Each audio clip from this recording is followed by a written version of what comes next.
उम्र भर गालिब यही भूल करता रहा, धूल चेहरे पर थी और आईना साफ करता रहा.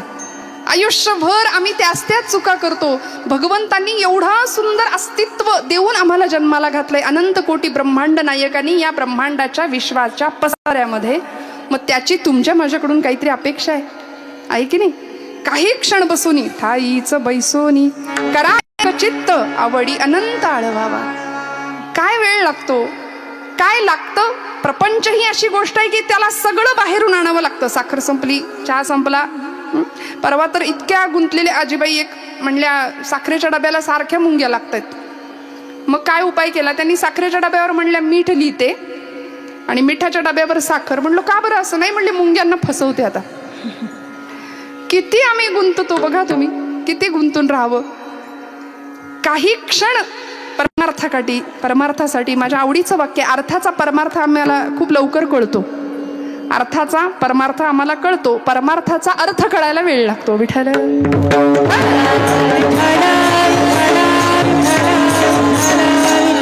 त्यामुळे जनाबाईंनी हृदयाच्या बंदीखान्यामध्ये भगवंताला ठेवलं आणि असं म्हणले बांधलंय करकचून आवळून, त्याला गळा बांधून या दोर.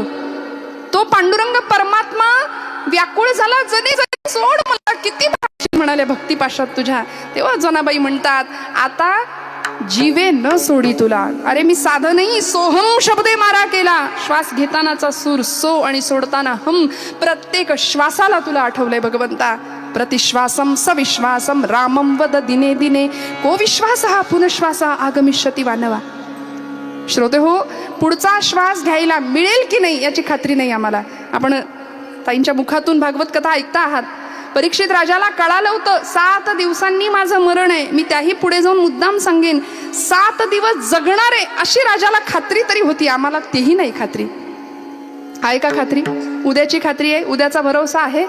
प्रत्येक वस्तूची एक्सपायरी डेट असते की नाही? बघा तुम्ही काही आणा घरामध्ये, कुठलीही वस्तू आणा, कुठलाही खाद्यपदार्थ आणा, प्रत्येकाची एक्सपायरी डेट ठरली आहे. म्हणले त्या देहाची सुद्धा एक्सपायरी डेट ठरली आहे. दिवस वेळ वार निश्चित आहे, सगळं केव्हा जायचंय सगळं निश्चित आहे. आम्ही मात्र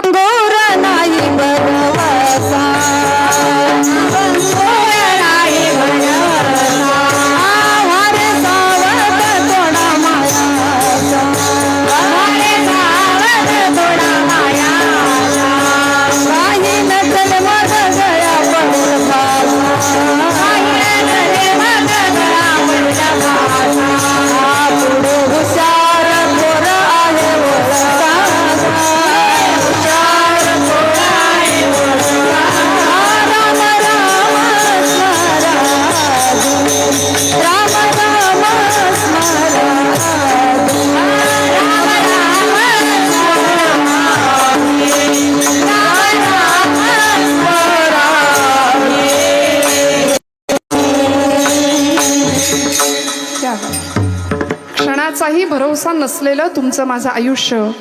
म्हणून श्रोते हो, तुकोबा म्हणतात ती वेळ येण्याच्या आधी, लोकांनी बाहेरून अग्नी लावण्याच्या आधी आतच आपला अग्नी प्रज्वलित करूया. कुठला अग्नी? त्याला देहबुद्धीचा अग्नी असं शास्त्र म्हणतं. मी म्हणजेच देह नाही, त्या देहामध्ये असणारा मी कोणीतरी वेगळा आहे. आणि तो मी कोण? आचार्य जगद्गुरु शंकराचार्य म्हणतात तम प्राणाधीशमंतर्गतम अमृतम अमुम नैव मीमांसयंती. तो भगवंत चैतन्य रूपानी, डॉक्टरी शास्त्रामध्ये त्याला जठराग्नी म्हणतात. भगवंत म्हणतात अहम वैश्वानरो भूत्वा. तो अग्नी आतमध्ये पेटलेला आहे, प्रदीप्त आहे, प्रज्वलित आहे. तो जोपर्यंत पेटलेला आहे तोपर्यंत सगळा व्यवहार आहे, चालू शकतोय, बोलू शकतोय. आणि एकदा का आतला अग्नी थंड झाला की मग घरासमोर गर्दी जमते, मग उचला म्हणतात, मग बाहेरचा अग्नी आहे. त्यामुळे या सगळ्याच्या आधी जाणीव करून घेऊया स्वतःची. तुकोबराय म्हणतात साठविला हरिजिही हृदय मंदिरी. हृदयाच्या मंदिरामध्ये भगवंताला साठवायचंय. म्हणजे नेमकं काय करायचं हो? माऊलींची ओवी आहे, सुवर्णाचे मणी केले ते सोनियाचे सुती वोविले, तैसे म्या जग धरिले सबायभ्यंतरी. काय म्हणाले माऊली? मला सांगा, मण्यात दोरा असतो की दोऱ्यात मणी असतो? आपण सगळे जागे आहेत का? दोऱ्यात मणी असतो की मण्यात दोरा असतो?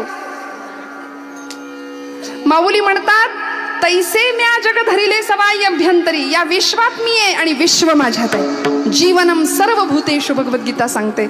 प्रत्येकाच्या अस्तित्वामध्ये मी आहे, भगवंत आहे, म्हणून सगळा हा विश्वाचा पसारा चालू आहे ना.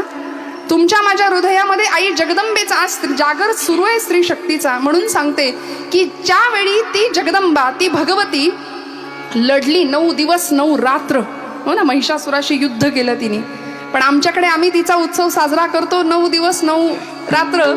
पण आज कुठला रंग आणि उद्या कुठला रंग, महिला वर्ग बरोबर ना, परवा कुठला रंग, याच्यामध्ये आम्ही इतके गुंततो. तो देवी लढली, रक्ताने माखलेली देवी, रणचंडी, महाकाली, महासरस्वती आणि महालक्ष्मी, अशा 3 दिवसांच्या 9 दिवसांची 3 रूप आहेत तिची.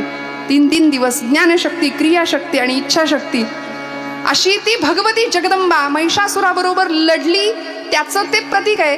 आणि ती लढाई झाल्यानंतर, महिषासुराला मारल्यानंतर, त्या जगदंबेनी शांत होत नव्हती, प्रचंड क्रोधायमान असलेली देवी, तेव्हा तिच्यासाठी स्तुती गायली. म्हणजे ती देवी सप्तशती आहे. सगळ्या देवदेवतांनी मिळून तिच्यासाठी स्तुती गायली. आणि मला मुद्दाम जो विषय सांगायचा आहे तो सांगते की त्यावेळी आरतीचं ताट भगवान शिवांनी हातात घेतलंय बरं का, इकडच्या वर्गासाठी सांगते. म्हणून कधीतरी कौतुक करावं. दरवेळी वाढदिवसाला, दरवेळी अजून पाडव्याला आपणच ओवाळायचं आहे की नाही. कधीतरी घरातल्या लक्ष्मीचं, ती मुलीच्या रूपाने, आईच्या रूपाने, पत्नीच्या रूपाने, आजीच्या रूपाने, तुमच्या माझ्या घरामध्ये ती देवी, ती लक्ष्मी आहे. बस तिचं कौतुक करूया, तिची जाण ठेवूया. नाहीतर मग काय हो, प्रपंचामध्ये भांड्याला भांड लागायला किती वेळ लागतो.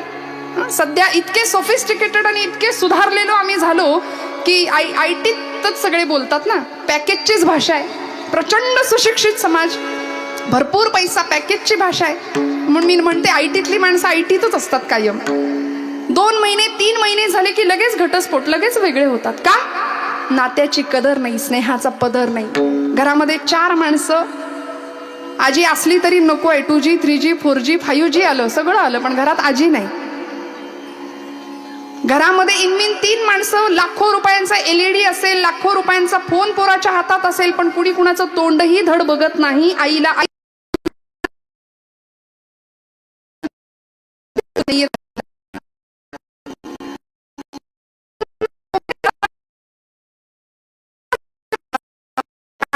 का सांगावं लागलं हृदयामध्ये त्याला स्थापन करा? का आमच्या संतांना टाहो फोडून सांगावं लागलं, घटिका गेली, पळा गेली, तास वाजे झणाना, आयुष्याचा नाश होतो रामकारे म्हणाना?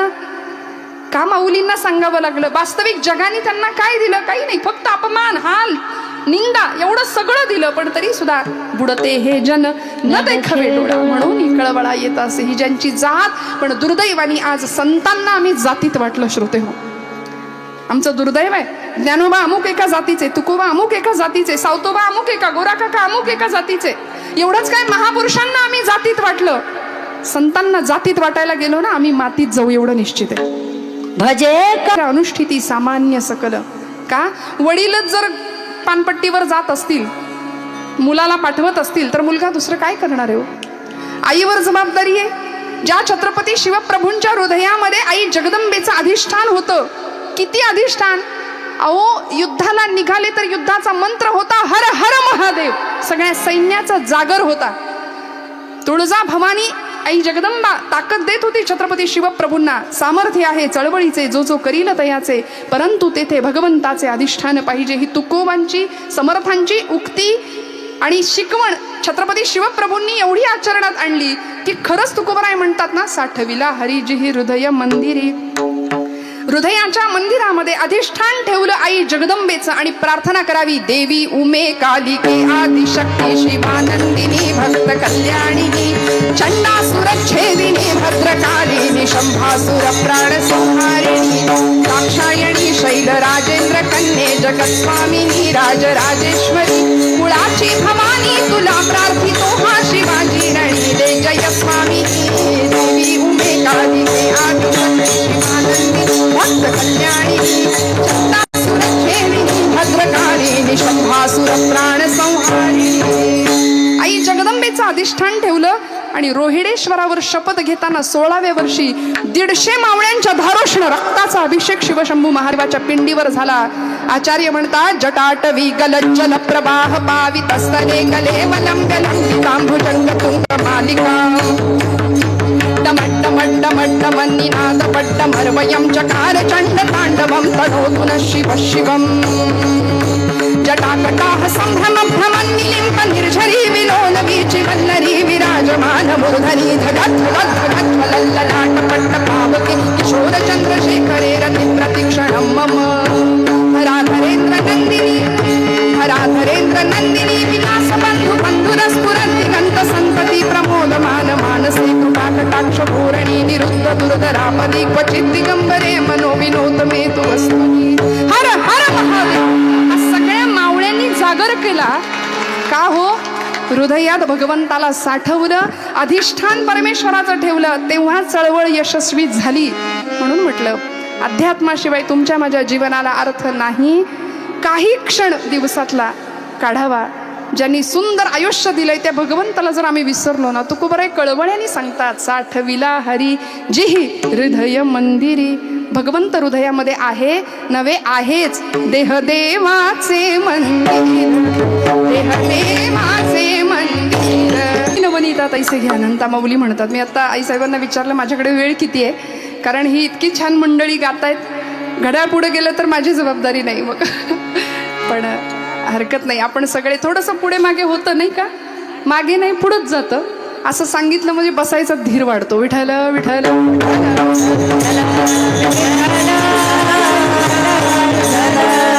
काळजी करू नका, घड्याळातले 12 नाही वाजवणार, कीर्तनाचेही वाजणार नाही याची काळजी घेते.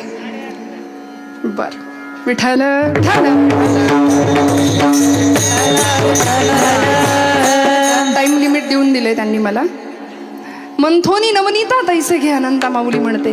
भगवंत हृदयामध्ये आहे, जसं दुधात लोणी आहे, फक्त त्याकरता मंथन करावं लागेल, घुसळावं लागेल. आणि घुसळणं म्हणजे भजन आहे बरं का. फिजिक्सचा भौतिकशास्त्राचा एक नियम आहे की ऊर्जा ज्यावेळी आपण सघन करतो, एनर्जी ज्यावेळी सेंट्रलाइज केली जाते, त्यावेळी ती जास्त कार्यशक्ती देते. चहाच्या किटलीतनं जाणारी वाफ सगळ्यांनीच पाहिली होती, पण एकाला कुणाला तरी शास्त्रज्ञाला कळलं की या वाफेची एकत्र शक्ती केली तर इंजिन चालेल. चाललं वाफेवरचं इंजिन. हवा एकत्र केली पवन ऊर्जा, ऊर्जा होते. पाणी एकत्र केलं वीज तयार होते. तसं भगवंतांनी प्रचंड ऊर्जा शक्ती देऊन तुम्हाला मला पाठवलंय. दुर्दैवानी ती शक्ती झोपलीये, तिला जाग करावं लागेल. तेव्हा हृदयातला चक्रपाणी, हृदयातला परमेश्वर आम्हाला भेटेल. म्हणून म्हटलं महिला वर्ग, आम्हाला बाकी सगळ्या गोष्टी नवरात्रीमध्ये आवडतात, पण असा एक अलंकार तुमच्या माझ्या हृदयामध्ये, तुमच्या माझ्या अंगावरती चढवला पाहिजे, दिसला पाहिजे, जो तुकोबरायांनी आम्हाला सांगितलाय. कुठले अलंकार आम्हाला आवडतात? आता दागिना हा सगळ्या स्त्रियांचा आवडीचा विषय आहे की नाही, पण कसे दागिने असले पाहिजेत? सर्व सुखल्यालो, सर्व सुखल्यालो, सर्व सुखल्यालो, सर्व अलंकार, सर्व सुखल्यालो, सर्व सुखल्यालो, सर्व सुखल्यालो, सर्व अलंकार. आनंदे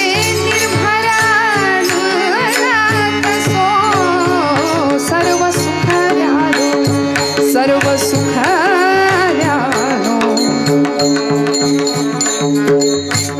तुकोबराय सांगतात सर्व सुखाचे अलंकार आम्ही लिहिलो. आणि आम्हाला अलंकार म्हणजे इतके आवडतात.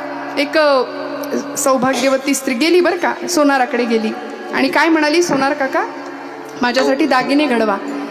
ती अशा सोनाराकडे गेली की त्याला देव म्हणतात बरं का. देवाकडेच गेली आणि देवाला तिने सोनार बनवलं. तो म्हणाला, देव सोनारा माझ्याकरता असे दैवी दुर्मिळ दागिने घडवा म्हणाल्या. देव म्हणाला, सांग काय काय हवंय, कसे दागिने आम्ही मागावेत, बघा कसे अलंकार आम्ही मागावेत भगवंताकडे, जेणेकरून आमचं जीवन कृतार्थ होईल, इतरांना मार्गदर्शक ठरेल. ती म्हणाली, भगवंता चेहऱ्यासाठी माझ्या घडव सुहास्याचा दागिना. जमेल का हो महिला वर्ग? सतत हसतमुख राहणं फार कठीण आहे ना, फार कठीण आहे. प्रपंच सुखाचा व्हायचा असेल, घरातनं यायला जरा उशीर झाला की या बसा गिळा, असं जर असेल तर कसा होईल प्रपंच सुखाचा मला सांगा बरं. माणूस घरात येतानाच 10 वेळा विचार करेल. अहो गृहस्थाश्रमाचं व्याख्या सांगितली, सानंदम सुदनम सुताश्च सुदियः सानंदम सदनम सुताश्च सुदियः कांता मृदू भाषिणी. किती गोड बोलावं लागेल. बोलावा विठ्ठल, पहावा विठ्ठल, करावा विठ्ठल जीव भाव. तुका म्हणे देह भरिला विठ्ठले, काम क्रोधे केले घर रीते. हे सगळं भाडेकरू इथनं हकलायला लागतील. हे 6 भाडेकरू आहेत ना, तेव्हा भगवंत हृदयामध्ये येईल. तेव्हा तुका म्हणे देह भरिला विठ्ठले. नाहीतर मैया आलेला माणूस 10 वेळा विचार करेल जाऊ की नको पुढं बसा. असं जर म्हटलो आपण तर नाही ना. म्हणून चेहऱ्यासाठी माझ्या घडव सुहास्याचा दागिना, मुखावर कधी न उमटो मनातली विवंचना. देवा कानांसाठी माझ्या घडव असे तू सुंदर झुबे. माहितीयेत ना झुब? हो म्हणा. कानांसाठी माझ्या घडव असे तू सुंदर झुबे, पाठीमागून सुद्धा माझ्याबद्दल चांगलंच ऐकू येऊ दे. देवा काय करायचे आता मला पाटल्या आणि बांगड्या, गळ्याभोवती असू देत आप्तजनांचे हात. काय करायचे आता मला पाटल्या आणि बांगड्या, गळ्याजनांचे आप्तजनांचे हात माझ्या गळ्याभोवती सतत असू देत, असं कवी म्हणतात.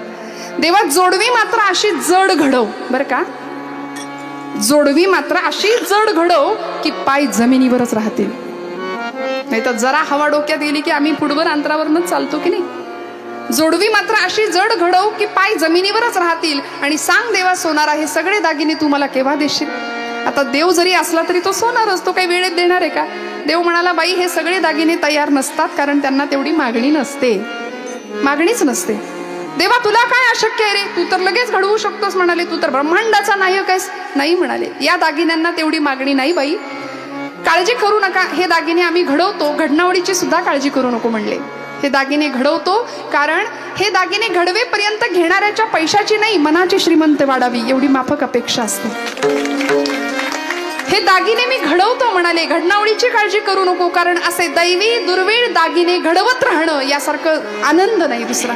भगवंताला सुद्धा आमच्या मागणीचा, आमच्या इच्छांचा, आमच्या अपेक्षांचा आनंद वाटावा, असं आमचं जगणं वागणं असावं बरं का. नाही तर कुणाच्या घेण्यात नाही, कुणाच्या देण्यात नाही, कधीही समाजाचा नाही, देशाचा नाही, मातीचा नाही, आपल्या कधीच नाही विचार. माऊली म्हणाल्या हे विश्वाची माझे घर, आम्ही म्हणतो हे घरची माझे विश्व, बस तेवढ्या पुरतच. माता भगिनींना सांगू इच्छिते, रोज स्वयंपाक आपण करतो की नाही, थोडंसं व्हॉट्सअप बाजूला ठेवलं की दूध उतू नाही जात. मग आम्ही सगळे आहारी गेलो, लहान मुलांना काय दोष देणार, आम्ही सगळे त्याचे ऍडिक्ट झालो, इतकं ऍडिक्शन लागलं. आम्ही कधीतरी लहान मुलांचा अभ्यास घेतो बघा शाळेतला, ट्विंकल ट्विंकल लिटिल स्टार म्हणा, आहे की नाही, पाठ करून घेतो पोएम. त्यांच्या शाळेत इंग्लिश मिडियमला जाणारी पोरं त्यांच्या त्या कविता.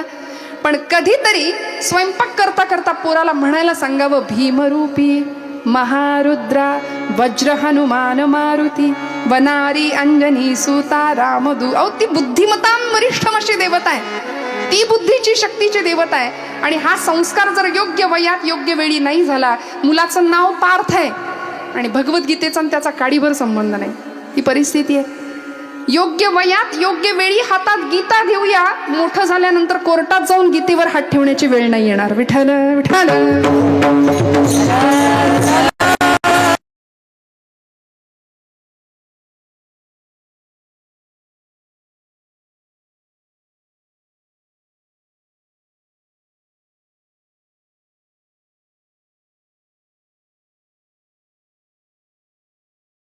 तुमच्या माझ्या समाजामध्ये घडतात. उंबऱ्यापर्यंत आली माणसं तरी आम्ही जागे नाही झालो आणि झोपा काढत राहिलो ना. संतांनी आम्हाला जाग केलं, सावध केलं. देशकाल वर्तमान अवघीची अव्यवधान, सावधान सावधान. श्रोते हो, एक काळ असा होता की एक राष्ट्रमाता उभी राहिली, आपल्या मुलाच्या डोळ्यामध्ये स्वराज्याचं दिव्य स्वप्न पाहिलं आणि काळ इतका भयानक होता की ज्ञान कलंकित झालेलं, शौर्य भयभीत झालं होतं, तारुण्य दिशाहीन झालं होतं, वार्धक्य निराधार झालं होतं, चारित्र्याची होळी पेटत होती आणि त्या होळीत आमची माणसं आमच्याच माणसांना टाकून शिमगा साजरा करत होती. डोळ्या देखत घरातल्या बाई माणसाची अब्रू लुटताना बघण्याखेरीज दुसरा पर्याय नव्हता, इतका भयान भीषण काळ होता. आणि त्या काळामध्ये या जगदंबेनी आपल्या लेकराच्या डोळ्यात स्वप्न बघितलं होतं, बाळा या अंधाराचा नायनाट तुला करायचंय. श्रोते हो, मला सांगा, ही चरित्र, या कथा आम्ही ऐकतो, आम्हाला असं असतं की आमच्या बाळाचं काही त्रास नाही, उठ म्हटलं की उठतो, बस म्हटलं की बसतो, अगदी वडिलांच्या वळणावर गेलाय. सकाळी जर त्याला म्हटलं ना इथं बस, तर ते कार्ट दिवसभर तिथं सापडेल. उसको हिंदी में गोबर गणेश कहते हैं, जहां बिठाओ वही बैठे. असा पराक्रम तुमच्या माझ्या लेकरांकडे असला पाहिजे, असे संस्कार तुमच्या माझ्या लेकरांकडे असले पाहिजेत की घरामध्ये संध्याकाळ झाली, दिवे लागणी झाली की स्तोत्र पाठे पर्वचे यांचे आवाज घुमलेच पाहिजे, तर आम्ही हिंदू धर्म संस्कृती म्हणून घ्यायला लायक ठरू निश्चित. मी म्हटलं घरापर्यंत आमच्या संकट यायला कमी नाही करणार. आज आमच्या आजूबाजूला या घटना आम्ही पाहतो. मला सांगा काय होत असेल देहाचे 35 तुकडे झाल्यानंतर आई वडिलांच्या अंतःकरणाला किती यातना होत असतील. आपणच जन्म दिलेल्या आपल्याच मांसाचा गोळा मोठा होतो आणि नको त्या मार्गाला जातो. लव जिहाद सारखा प्रचंड गंभीर प्रश्न समाजामध्ये आज उपस्थित आहे. आमच्या धर्माची, आमच्या संस्कृतीची जाण, अभिमान, अहो आमची श्रीमंती आम्ही लक्षात घेत नाही. बाहेरचे लोक आमची श्रीमंती लक्षात घेतात. आमच्या पोराला जर विचारलं ना, मी आता शाळेतल्या एखाद्या मुलाला विचारते कधीतरी, बाळा भीम माहितीये का रे तुला? भीम. ते म्हणतो हो, छोटा भीम लाडू खातो. कीचकाची छाती फोडणारा पराक्रमी भीम जिजाऊ माता शिवबाला शिकवत होती. कंसाची छाती फोडणारा कृष्ण परमात्मा भगवंत शिकवला. पराक्रमी रावणाला मारणारा पराक्रमी मर्यादा पुरुषोत्तम प्रभू रामचंद्र हे शिकवलं जिजाऊ मातोश्रींनी शिवप्रभूंना. सुधामूर्ती म्हणून अलीकडच्या काळातलं खूप सुंदर माझ्या इन्फोसिस कंपनीच्या सर्व असलेल्या सुधामूर्ती, आपण कधीतरी चरित्र वाचा त्यांचं. अत्यंत सुंदर आणि प्रचंड प्रभावशाली व्यक्तिमत्व आहे की जीवन कसं जगावं. आमच्या आईसाहेबांसारखंच अशा अनेक मंडळी, अनेक उदाहरणं देता येतील. का हो? कारण हृदयामध्ये भगवंत प्रतिष्ठित होता. शिवभावे जीव सेवा या धारणेतनं प्रत्येक समाजाची सेवा सुरू आहे. प्रत्येक जीवामध्ये शिवाचा अंश आहे या न्यायाने सेवा सुरू आहे. आणि म्हणून आमचे तुकोबराय सुद्धा म्हणतात की तुमच्या माझ्या हृदयामध्ये भगवंताला आणून ठेवावं लागेल. त्यांनी काय लाभ होईल? अभंगाचं दुसरं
सफल व्यापार.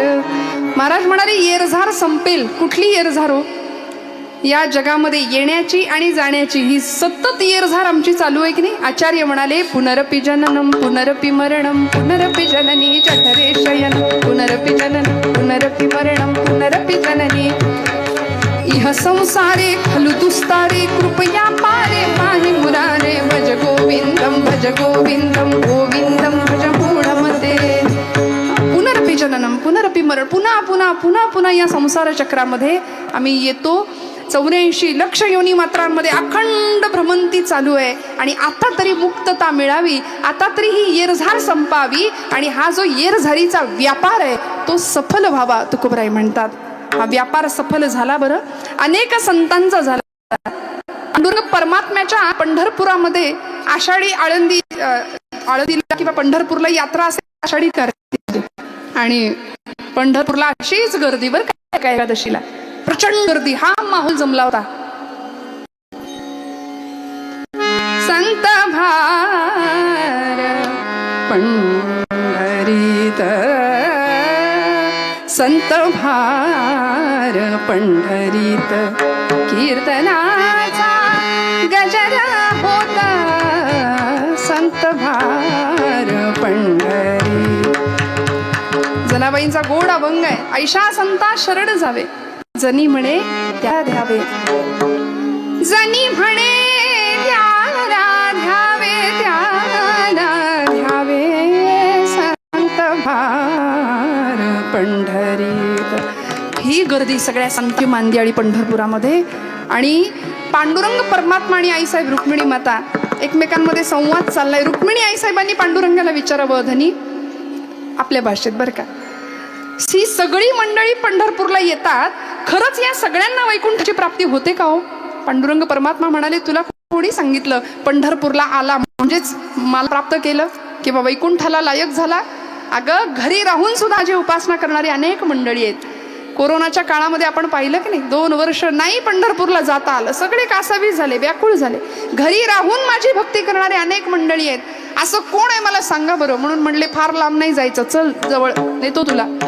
आणि अगदी जवळ काही अंतरावर पंढरपूर पासनं एक सुंदर मळा दिसला, हिरवागार मळा. काम सुरू होतं आणि अंतःकरणातली भावना सुंदर, बैल विठ्ठल शेत विठ्ठल, सुंदर भावना अंतःकरणातली. समोरून एक पत्नी आली त्यांची. पांडुरंग परमात्मा आई रुक्मिणी साहेबांना सांगतायत, बघितलंस का, तो माझा भक्त कधीच पंढरपूरला येत नाही, पण मला त्याच्याकरता यावं लागतं, कधीच पंढरपूरला येत नाही. पण हा मळा, इथलं प्रत्येक रोपटं माझ्या स्वरूपात मला समजून जगवतो, प्रत्येक रोपट्यामध्ये मला पाहतो. ईश्वर सर्वभूतानां हृदयेषु तिष्ठति. भगवंत प्रत्येक कणाकणामध्ये आहे असं समजून तो रोपट वाढवतो, हा मळा राखतो आणि ती समोरनं येते, ती त्याची सौभाग्यवती. बघ, रुक्मिणी आईसाहेबांनी ऐकावं दोघांचा संवाद, इतका आनंद वाटावा की खरंच असाही भक्त असू शकतो की जो हृदयाच्या गाभाऱ्यात भगवंताला स्थित करतो. आणि आईसाहेबांनी प्रश्न विचारला, या सावतामाळी त्यांचं नाव ना, सावतोबांच्या पत्नीने प्रश्न विचारला, धनी सगळे पंढरपूरला जाता, तुम्ही कधीच पंढरपूरला गेला नाहीत. आज आपलं लग्न होऊन एवढे वर्ष झाले, एवढ्या वर्षात मी तुम्हाला कधी पंढरपूरला गेलेलं बघितलं नाही. आपल्याला मुलगी 8 वर्षाची, नांगिता नाव तिचं, कधीच पंढरपूरला तुम्ही गेला नाही का बरं? गळ्यात तुळशीची माळ आहे, कपाळाला बुक्का आहे, आपल्याकडे सुद्धा गळ्यात माळ असते, पण माळेला मणी किती, काहींकडे तेवढ्या खोड्या सुद्धा असतात. अहो, माळ आली की पथ्य आलं ना, जेणे विठ्ठल मात्रा घ्यावी तेणे पथ्य सांभाळावी. गळा माळ शोभे आत्मरूप शांती, पहिलं पथ्य, आणि मग भक्ती भाव दोन्ही धरू टाळ हाती. कपाळाला टिळा आहे, टिळा विरक्तीचा कपाळास द्यालो, आम्ही विठ्ठलाच्या भजनात झालो, आम्ही ज्ञानाच्या भजनात झालो, आम्ही विठ्ठलाच्या भजनात झालो. भूक भाकरीची छाया झोपडीची. काय सांगितलं? भगवंत आमच्या जीवनामध्ये असावा याकरता पथ्य सांभाळावी लागतील, पाया अध्यात्माचा असावा लागेल. आणि सावतोबांनी उत्तर दिलं पत्नीच्या. आणि ते पत्नीचं काय रूप हो, खानदानी इरकली लुगडं, कपाळावर ठसठशीत रुपया एवढं कुंकू. आता रुपयाचं अवमूल्यन झालं, त्यामुळे आता कुंकू दिसत नाही, पण प्रचंड सुंदर खानदानी शालीनता. आणि सावित्रीबाई नाव विचारलं, सावतोबा धनी कारभारी, का बरं तुम्ही पंढरपूरला सांगतो म्हणाले. उठले, हात धुतला आणि बैलांच्या अंगावर अशी थाप टाकली. म्हणाले, पांडुरंग फक्त विटेवर आहे असं का तुला वाटतं? अगं वेडे, बैल विठ्ठल शेत विठ्ठल. उत्तर दिलं, विठ्ठलवानी मोट काळी ती बी विठ्ठल गे, विठ्ठलवानी मोट काळी ती बी विठ्ठल के. पोपट राघू मोर मैना चिमणी विठ्ठल गे, चिमणी वाणी नागू माझी ती बी विठ्ठल गे. अगं काय सांगू तुला, सगळीकडे विठ्ठलच दिसतो. सर्व चराचर सूर्य चंद्र गे गमते विठ्ठल गे. विठ्ठलाचा दास सावता त्यो भी विठ्ठल गे. विठ्ठलाचा दास सावता त्यो भी विठ्ठल गे. विठ्ठलाचा दास सावता त्यो भी विठ्ठल गे. शेत विठ्ठल विश्व विठ्ठल गे. विठ्ठल मानी मोठ काळी भी विठ्ठल गे. विठ्ठल मानी मोठ काळी भी विठ्ठल गे. काय उत्तर दिलं सौतोबांनी. आणि एवढं सांगतायत बायकोला, तेवढ्यात मुलगी आली मागणं आणि कमरेला मिठी मारली. बाबा बाबा, अहो शेजारच्या मळ्यातल्या त्या माझ्या मैत्रिणी सगळ्या यमी ठकी बनी सगळ्या पंढरपूरला निघाल्यात. बाबा आपण पण जाऊया का, आपण पण जाऊया. आता बायकोला जे तत्वज्ञान सांगितलं, सर्वाभूती परमेश्वर आहे, हे एवढ्याशा जीवाला कसं सांगायचं. संतांचा महिमा आहे, अधिकार तैसा करू उपदेश. मग आता तिला समजेल असं कसं सांगायचं.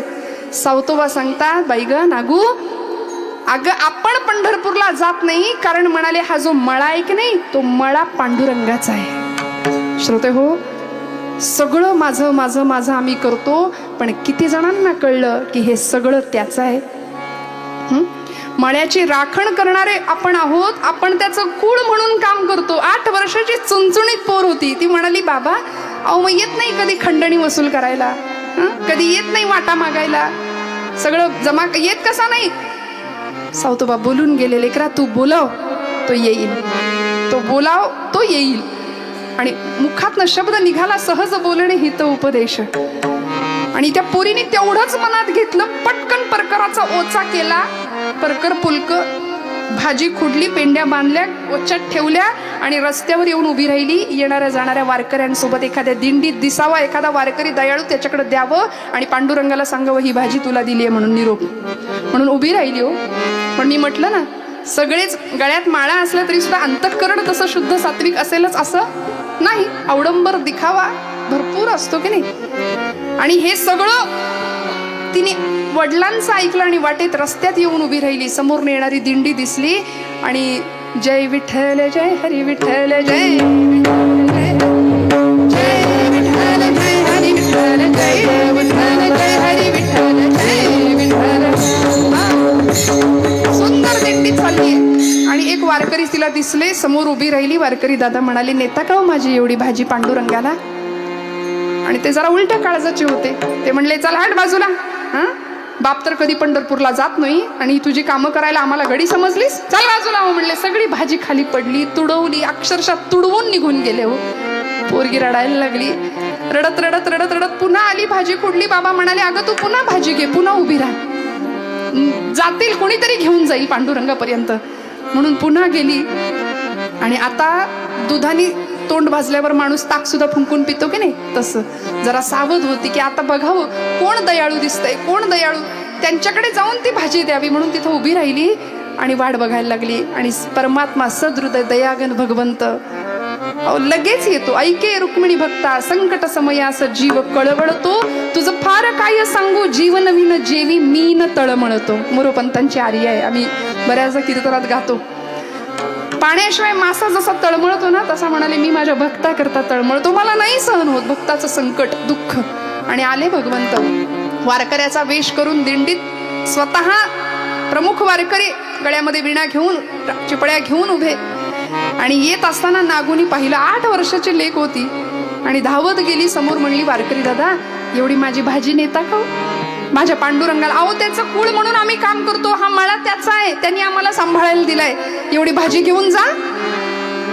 ते वारकरी दादा म्हणजे साक्षात अनंत कोटी ब्रह्मांड नायक पांडुरंग परमात्मा म्हणाले लेकरा दे तुझी भाजी, घेतो म्हणले. तिला एवढा आनंद झाला, 2 पावलं चालून गेले, माघारी फिरले. म्हणाले अगं भाजी बरोबर काहीतरी निरोप असेल तुझा, निरोप नाही द्यायचा. ती म्हणली किती दयाळू आहे हो तुम्ही, नाहीतर ते मगाचे वारकरी किती दयाळू दिसता म्हणले तुम्ही, अगदी माझ्या पांडुरंगासारखे आहात. पांडुरंग म्हणले मेकअप चुकलंय की काय माझं, ओळखलं की काही नाही, अगदी माझ्या पांडुरंगासारखे दयाळू आहेत म्हणा. निरोप ना, निरोप सांगते म्हणले. निरोप एकच आहे की त्याला सांगा कधीतरी ये म्हणा मळ्यामध्ये आणि एकटा येऊ नको, रुक्मिणी आईला घेऊन ये. मी तिच्यासाठी छान मोगऱ्याच्या फुलांचा गजरा करून घालीन, कुठलंच काम नाही सांगायची, छान झोपडी बांधून देईन, छान सेवा करीन. सांगाल निरोप? पांडुरंग म्हणले छान. म्हणजे आता रुक्मिणीला सुद्धा घेऊन यायला सांगितलं. याला म्हणायचं हुशार. निघाले भगवंत आणि ही इतकी नाचायला लागली आनंदाने, पांडुरंग येणार, पांडुरंग येणार, आता येईल आमुचा धनी, आता पांडुरंग येणार.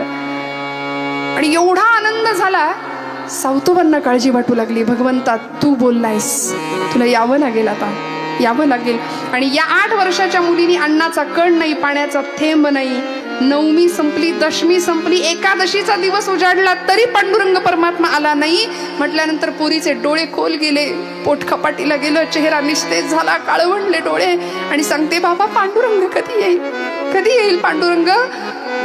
सावतोबांच्या काळजाला चरकन वेदना व्हावी. पांडुरंगाला हात जोडून सांग, पांडुरंग आजपर्यंत मी तुझ्याकडे काही मागितलं नाही, लेकराला शब्द तू दिलायस ना, तुला यावं लागेल. आणि एक पाण्याचा घोट पी बाळा, येईल पांडुरंग. नाही, पांडुरंग आल्याशिवाय मी जेवणार नाही. शेवटी डोळे मिटले आणि इकडे एवढी सगळी गर्दी जमली होती. पण अधिकारी संत मांदियाळीच्या लक्षात आलं, ज्ञानदेवादी नामदेवादी मंडळी म्हणतात की पांडुरंग विटेवर आहे पण चैतन्य नाहीये. कुठाय परमात्मा, कुठाय परमात्मा? आले भगवंत पळत पळत पळत. सावतोबांना म्हणाले, सावतोबा माझ्या मागे चोरांची टोळी लागली, लपव मला कुठेतरी आता. सावतोबा म्हणले, कुठे लपू भगवंता? नागूला पाहिलं भगवंतांनी, स्वतःच्या हाताने पाणी दिलं तिला. आणि नागूने असे डोले किलकिले करून बघितलं, म्हणाली काय पांडुरंगा एकटेच आलात? निरोप व्यवस्थित पोचला नाही वाटतं. मी रुक्मिणीला सुद्धा घेऊन यायला सांगितलं होतं. अगं कसली रुक्मिणी, कसलं काय? म्हणले मला मागे लागलेत सगळे संत, मला लपवा कुठेतरी. तेव्हा मग सावतोबा म्हणतात, देवा या हृदया व्यतिरिक्त मला तुम्हाला लपवायला दुसरी जागा नाही भगवंता, नाही. आणि जेव्हा लपवून ठेवलं त्यावेळी सगळे संत मांदियाळी तिथं मळ्यात आले आरणगावला. आणि सगळे म्हणतायत सावतोबा पांडुरंग बंदी खाना के धन्य त्याची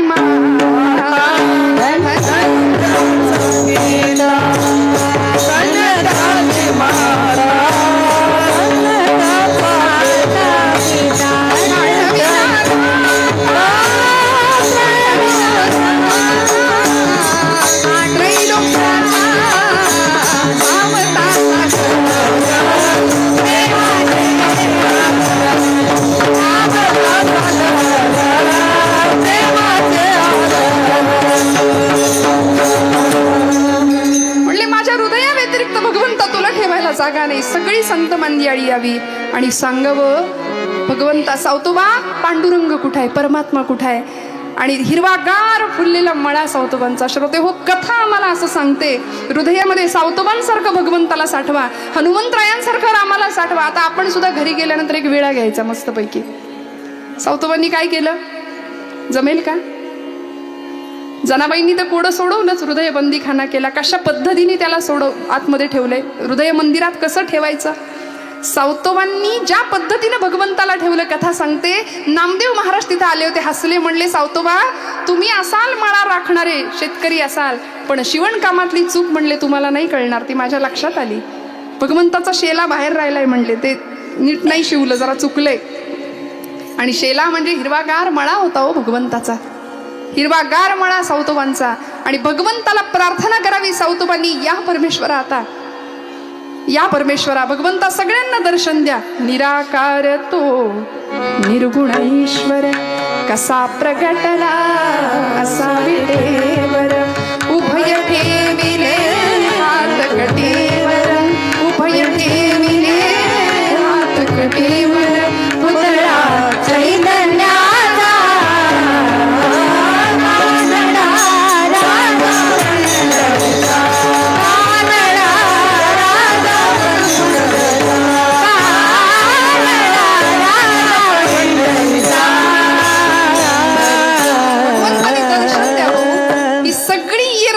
संपेल जेव्हा भगवंत तुमच्या माझ्या जीवनामध्ये येईल. तो कथेच्या रूपाने असेल, तो वाङ्मयाच्या रूपाने असेल, संतांचा सहवास आम्हाला मिळेल. आणि हे सगळं झाल्यानंतर नेमकं काय होतं? अभंगाचं 3रं चरण. हरी आला हाता, हरी आला हाता,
आला हाता आता कैची भय चिंता तुकोबराय सांगतात.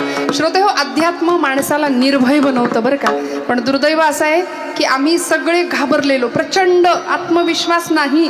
अहो, इतका लो कॉन्फिडन्स आहे आमचा की एखाद्याने अध्यात्म करणाऱ्याला, उपास तापास कर्मकांड व्रतवैकल्य करणाऱ्याला जर विचारलं ना खरंच देव असतो का, तर आपण म्हणून नसतो की काय, मग उगाच उपास करतोय वाटतं. इतके आम्ही संभ्रमित. एकाने तर म्हटला काय करू ताई, 16 सोमवार केले, 108 बेल वाहिले शंकराला, शंकर काही केल्या पावत नाहीच म्हणले.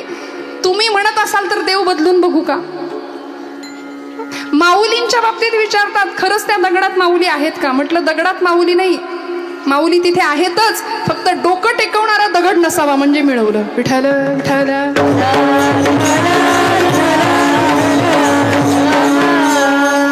फार शिकलेली, फार सुसंस्कृत, शिक्षणाला माझा विरोध नाही, उत्तम शिक्षण पाहिजेच. आणि आता ताईंनी सुद्धा इतकं म्हणजे ज्या ज्या व्यक्तींना मी बघितलं ना इथे संस्थानामध्ये, म्हणजे आल्यापासून किती एक अर्धा तासाचा फक्त वेळ मला मिळाला, पण त्या वेळात ज्यांच्याशी सहवास लाभला, कोणीतरी पोलीस आहे महिला बरं का, कोणीतरी MPSCचा अभ्यास करतंय, कोणीतरी BA संस्कृत विषय घेऊन BA करतंय. हे आईसाहेबांची महती आहे की आजूबाजूच्या सगळ्यांना इतक्या सुंदर पद्धतीने जीवन जगायला प्रेरणा देणं, असं नेतृत्व. वाजवा ना, मनापासून वाजवा ना टाळ्या.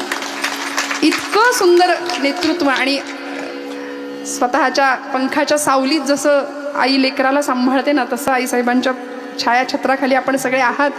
आणि आम्ही भाग्यवान आहोत. मला असं वाटतं की एवढं सगळं उभं करायला चेष्टा नाही बरं का. कीर्तन येऊन करणं फार सोपं आहे, एका दिवसात आम्ही कीर्तनाला येतो निघून जातो, पण ह्या सगळा पसारा, हा सगळा खटाटोप उत्तम प्रकारे नियोजन करणं, सांभाळणं. आणि तुम्हा सर्व महासांगविक गावकऱ्यांच्यासाठी एकदा टाळ्या वाजवा मनापासून. आपण सर्व ग्रामस्थ, ज्येष्ठ वर्ग, तरुण वर्ग असू दे, आपण सर्वांनीच ज्या पद्धतीने आईसाहेबांच्या या सगळ्या कार्याला, हा सगळा जगन्नाथाचा रथ आहे आणि या रथाला हातभार लावता आहात, यासाठी तुमच्या सगळ्यांच्या विषयी जेवढी कृतज्ञता आणि ऋण व्यक्त करावे तेवढे कमी आहेत.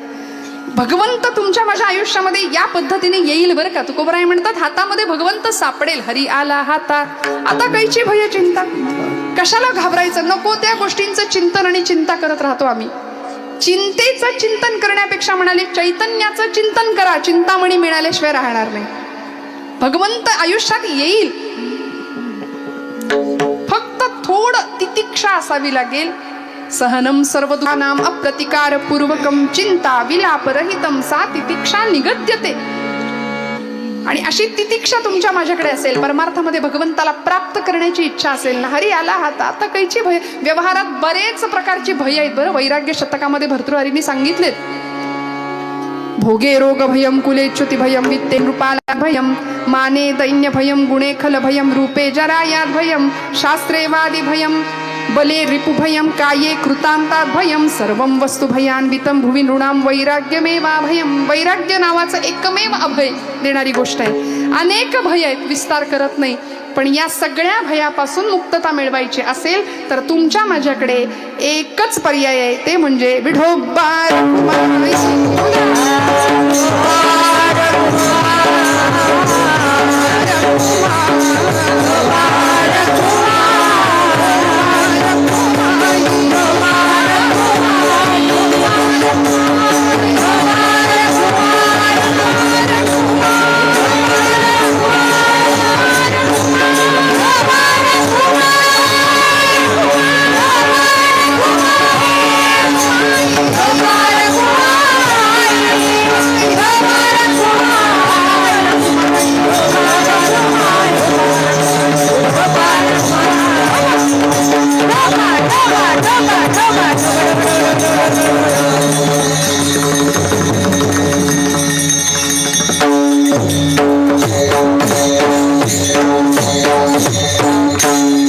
ज्ञानोबा तुकाराम हे आमचं रसायन आहे बरं का जगण्याचं. आम्ही डॉक्टरवर विश्वास ठेवतो, शास्त्रज्ञावर विश्वास ठेवतो, पण एखाद्या साक्षात्कारी संतावर विश्वास ठेवताना आम्ही थोडे कचदिल होतो की हे खरंच असं असतं का, खरंच देव असतो का, खरंच तो कृपा करतो का. आणि हा नियम आम्ही विषाच्या बाबतीत नाही अवलंब करत त्याचा. एखाद्याने सांगितलं हे विष आहे बरं का, विषाची बाटली आहे, हे विष प्यायलं की माणूस मरतो, असं जर सांगितलं तर आपण काय म्हणतो, हो मरत असेल बाबा. आपण म्हणतो का 2 थेंब बघू मी पिऊन बघतो? नाही असं म्हण, आपण विश्वास ठेवतो. मग भगवंत म्हणतात की आम्हाला देव भेटलाय, तुम्हालाही भेटेल, मग विश्वास ठेवूया ना, विश्वास ठेवूया. भगवंत तुमच्या माझ्या हातात येईल. हरी आला हाता आता कैची भय चिंता. त्यामुळे चिंतारहित जीवन तुमच्या माझ्या वाट्याला यावं, चिंतन करावं परमेश्वराचं. आणि मग हे सगळं साधल्यानंतर काय होणार आहे? अभंगाचं शेवटचं चरण. तुका म्हणे हरी, तुका म्हणे हरी, तुका म्हणे हरी, तुका म्हणे हरी, तुका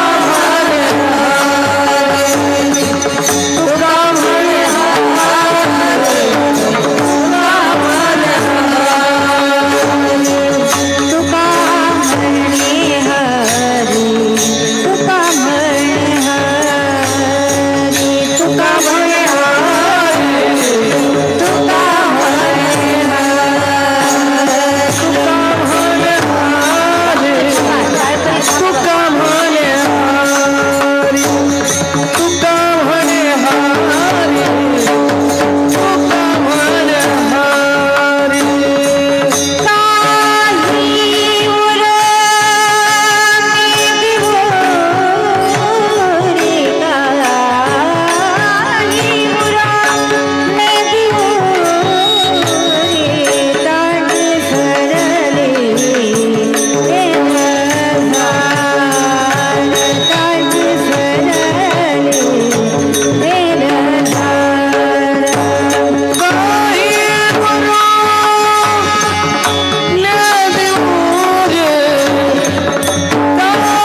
सफल व्यापार झाला सफल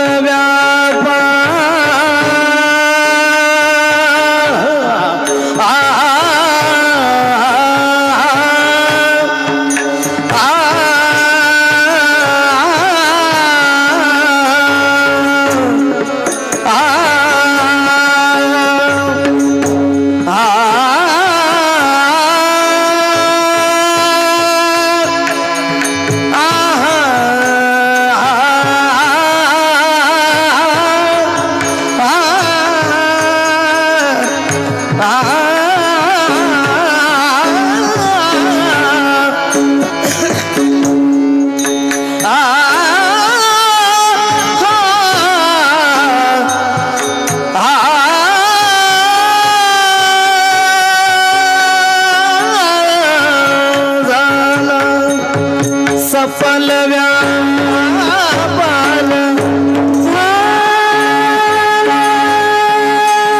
सफल व्यापार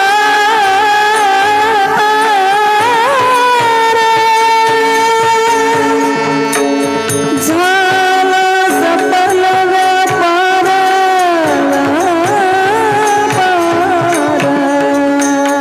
झाला सकल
विसरली येर झार झाला सफल व्यापार. आज आपल्या सगळ्यांचं दर्शन घेण्याचं भाग्य मला लाभलं. सगळ्यांच्या दर्शनाने मी पुनीत होते.